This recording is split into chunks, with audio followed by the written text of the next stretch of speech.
Hi friends, నేను మీ శివశంకర్ కోట. మీరు చూస్తున్నారు శివ బ్లాగ్స్. ప్రతి ఒక్కరికి కూడా రాఖీ పండుగ శుభాకాంక్షలు. రాఖీ పండుగను పలు విధాలుగా పిలుస్తుంటారు. రక్షాబంధన్ అని, రాఖీ పండుగ అని చెప్పేసి పిలుస్తుంటారు. రాఖీ పండుగ అనుకోగానే ప్రతి ఒక్కరు కూడా ఏమనుకుంటారంటే అన్నా చెల్లెల అనుబంధం అని అనుకుంటారు. అన్నా చెల్లెల అనుబంధం కూడా ఉంటుంది. ప్లస్ మళ్ళీ మనము ఎవరైతే రక్షణ కల్పిస్తారో వారు వెళ్ళి ఆడపడుచులు వారి సోదరులకు కానీ వారి ఫ్రెండ్స్కి కానీ ఎవరికైనా సరే రాఖీ అనేది కట్టొచ్చు. భర్తకి భార్య కూడా కట్టొచ్చు. ఎందుకంటే భర్త ఎప్పుడు కూడా భార్యకు రక్షణగా ఉంటాడు కాబట్టి భర్తకి రాఖీ కూడా కట్టొచ్చు. తల్లి తన పిల్లలకు కూడా కట్టొచ్చు. ఈరోజు అయితే మార్నింగ్ వచ్చేసి మా అత్తమ్మ అయితే వచ్చింది. మా అత్తమ్మ మా డాడీకి రాఖీ కట్టడానికి వచ్చింది. అప్పుడు మా పక్కింటి వాళ్ళు ఏమన్నారంటే, మీ హస్బెండ్ చనిపోయారు కదా, మీరు రాఖీ కట్టకూడదు అని చెప్పేసి అన్నారు. అలా ఏముండదని, ఒక తల్లి కడుపులో పుట్టిన పిల్లలు ఇద్దరు తల్లికి సమానమే. అలానే వీళ్ళిద్దరూ ఒక తల్లి గర్భంలోనే పుట్టారు. చిన్నప్పటి నుండి వాళ్ళది అన్నా చెల్లి అనుబంధం అనేది ఉంటుంది. తన భర్త చనిపోయినంత మాత్రాన తన అన్నకి రాఖీ కట్టకూడదు అనేది ఎంతవరకు కూడా న్యాయం కాదు. ఏమీ కాదు. ప్రతి ఒక్కరూ కూడా వారి అన్నా చెల్లెళ్ళకైతే రాఖీ అయితే కట్టించుకోండి. అండ్ తన చెల్లికి ఉన్నంత కాలం తన అన్న రక్షణ కల్పిస్తున్నట్టుగా ఈ యొక్క రాఖీ పండుగను అనేది జరుపుకుంటారు. మేమైతే ఏం కాదని చెప్పేసి మా మేనత్తతో అయితే మేము ప్రతి ఒక్కరం కూడా రాఖీ అయితే కట్టించుకున్నాం. ఇలాంటి సంఘటనలు ఎదురైనప్పుడు మనం గట్టిగా ఎదురొడ్డి వాళ్ళతోటి మాట్లాడి మనం అనే వాళ్ళం సమాధానం ఇస్తేనే అటువంటివి నోర్లు అనేటివి మూసుకుంటాయి. లేదంటే ఇంకా కొత్తవి సృష్టించుకుంటూ వస్తారు ఆచారాలు. ఎక్కడా కూడా రాసుండదు మన గ్రంథాలలో ఇలా చేయాలి అలా చేయాలని చెప్పేసి. మనుషులము ఏర్పరచుకున్న ఆచారాలే ఇవన్నీ. వాటి కోసం మనల్ని మన తోడబుట్టిన వాళ్ళని హట్ చేయడం ఎంతవరకు న్యాయం కాదు. ప్రతి ఒక్కరూ కూడా మీకు కూడా ఇటువంటి సిచ్యువేషన్ ఎదురైతే మాత్రం మీరు ఫేస్ చేసి దాన్ని హ్యాండిల్ చేయగలరు. ఇది నా సైడ్ నుండి ఒక విన్నపం. మనం ఇప్పుడైతే రాఖీ పండుగ చరిత్ర గురించి తెలుసుకుందాం. పూర్వం శ్రీకృష్ణుడు శిశుపాలుడితో యుద్ధం చేస్తున్నప్పుడు తన వేదనను తగ్గించడానికి సుదర్శన చక్రాన్ని ఉపయోగిస్తాడు. ఆ సమయంలో తన వేలికైతే గాయమవుతుంది. అది చూసిన ద్రౌపది వెంటనే తన చీర అంచు చింపి శ్రీకృష్ణుడి గాయానికైతే కడుతుంది. అప్పుడు రక్తస్రావం అనేది తగ్గుతుంది. సందర్భం నుండి శ్రీకృష్ణుడు అయితే ద్రౌపదికి అన్నగా మారాడు. ఎప్పటికప్పుడు ఆమెను కాపాడడానికి సిద్ధంగానే ఉండేవాడు.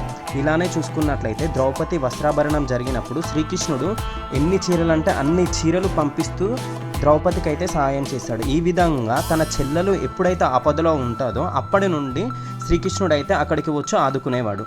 ఈ సందర్భంలో మనం తెలుసుకోవచ్చు, ప్రతి అన్న కూడా తన చెల్లెలికి రక్షణగా ఉండాలని భర్తకి భార్య కూడా రాఖీ కడుతుంది. ఎలానో చూద్దాం. ఇంద్రుడు ఒకప్పుడు రాక్షసులతో యుద్ధంలో ఉండగా అతని భార్య సచీదేవి ఒక పవిత్ర దారం రాఖీని ఇంద్రుడి చేతికి కట్టింది.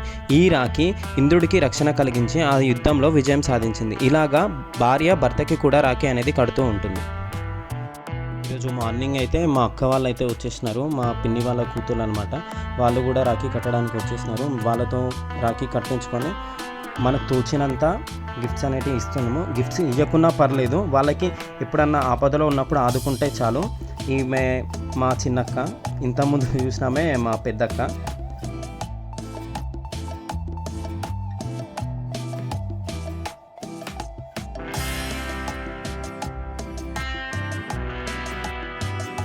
అయితే చాలామంది వచ్చేసి మాకైతే రాఖీస్ కడుతూ ఉంటారు. ఇంకా చూసారుగా, ఈమెయితే మా అక్క అనమాట.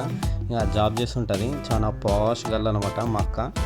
ఇంకా ఇప్పుడు అయితే చాలా పాష్గా ఇంకా మా చేతికి ఆ స్వస్తికి రాస్తుంది. స్వస్తికి రాసి దాని మీద చెంకి అయితే వేస్తుందంట. చెంకి వేసి ఇంకా తన ఆర్ట్ను అనేది ఇక్కడ చూపిస్తుంది ప్రదర్శనగా. ఇంకా చెంకి వేస్తుంది. ఆ చెంకి తినేటప్పుడు నోట్లో అవుతుందన్నా ఇంటలేదు ఆమె. ఇంకా అట్నే వేసి పెడుతుంది అనమాట. సరే, ఇంకా ఆమె సంతోషం ఈ ఒక్క రోజునైతే ఇంకా భరించాలి. చెంకి ఆట కూడా మంచిగా ఉంది. మా అక్క నేనైతే ఇద్దరం సేమ్ కాలేజే, MBA చేస్తున్నాం. ఇప్పుడు మేము ఫస్ట్ ఇయర్ సెకండ్ సెమ్ అనమాట. ఇప్పుడు మా అక్క ఎట్లా ఫీల్ అవుతుందో ఏమో. ఆమెకైతే బుక్స్ తీసుకొచ్చిన సర్ప్రైజింగ్గా. బట్టలు అంటే చాలా ఇష్టం ఆమెకి. ఇంకా బట్టలు తీసుకొచ్చేది ప్రతిసారి. ఈసారి అయితే ఇంకా బుక్స్ అయితే తీసుకొచ్చిన. కోటికి పోయి తీసుకొచ్చిన అనమాట యూనివర్సల్ బుక్ స్టోర్లో. ఆ వీడియో పెట్టాను కదా, కింద డిస్క్రిప్షన్లో లింక్ ఇస్తా. ఆ వీడియో బుక్స్ గురించి మీరు చూడండి.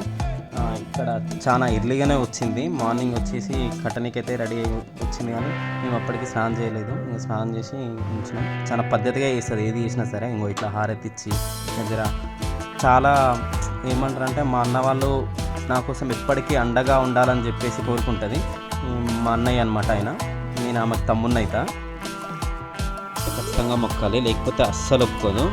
కాళ్ళు అయితే మొక్కేయాలి. ఇంకా మొక్కేసినాం కాళ్ళు. కాళ్ళు మొక్కి ఇంకో ఇప్పుడైతే బుక్స్ ఇస్తున్నామకి ఇంకా రియాక్షన్ చూద్దాం ఎట్లా ఉంటుందో. చాలా మంచిగానే చెప్పింది. ఎట్లా రియాక్షన్ ఎట్లా అందరికీ రక్షాబంధన్ శుభాకాంక్షలు.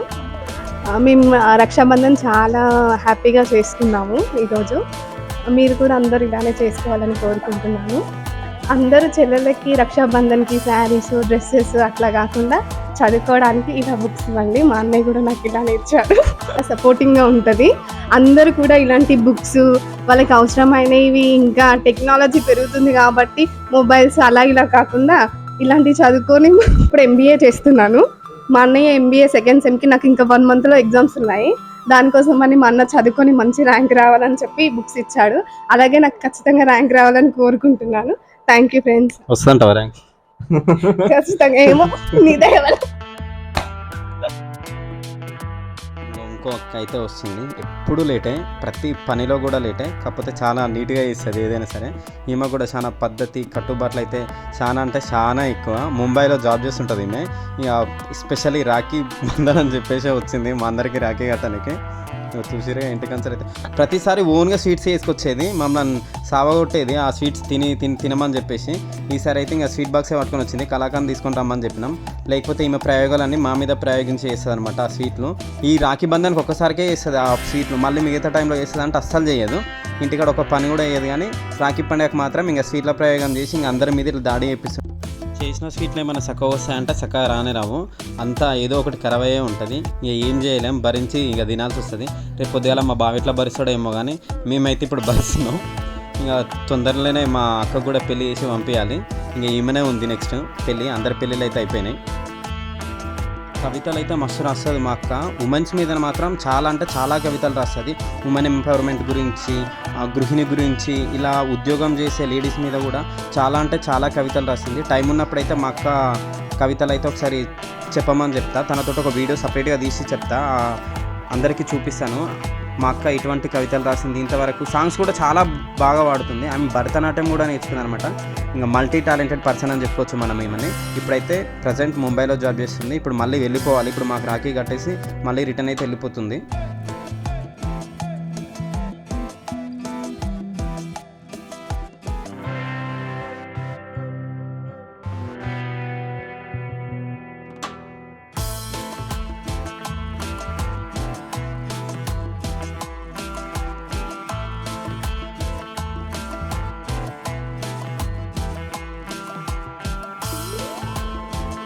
ఇప్పుడైతే మా అక్క రాఖీ పండుగ గురించి అయితే విశిష్టత గురించి చెప్తుందంట. చూడండి మీరే అమ్మ మాటలలో ఏ విధంగా చెప్తుందో. సూపర్ చెప్తుంది. అన్నైనా చెల్లె తమ్ముడైనా వాళ్ళ ఆడపడుచులకి ఒకరికి ఇది రక్ష అని భావిస్తారో వారికి రక్షాబంధన్ కట్టి వారు మనకి రక్ష, ఈ రక్షాబంధన్ వాళ్ళకి ఆ రాఖీ రక్షణగా ఉంటుందని చెప్పడమే దీంట్లోనే అర్థం. సో ఇది అన్న చెల్లెలకి మాత్రమే కాదు, మీ ఫ్రెండ్స్, మీ ఫ్యామిలీ, మదర్, ఫాదర్ ఎవరైతే మీకు రక్షణ అనుకుంటారో వారందరికీ రక్షాబంధన్ కట్టండి. రాఖీ పండుగ శుభాకాంక్షలు తెలియజేయండి.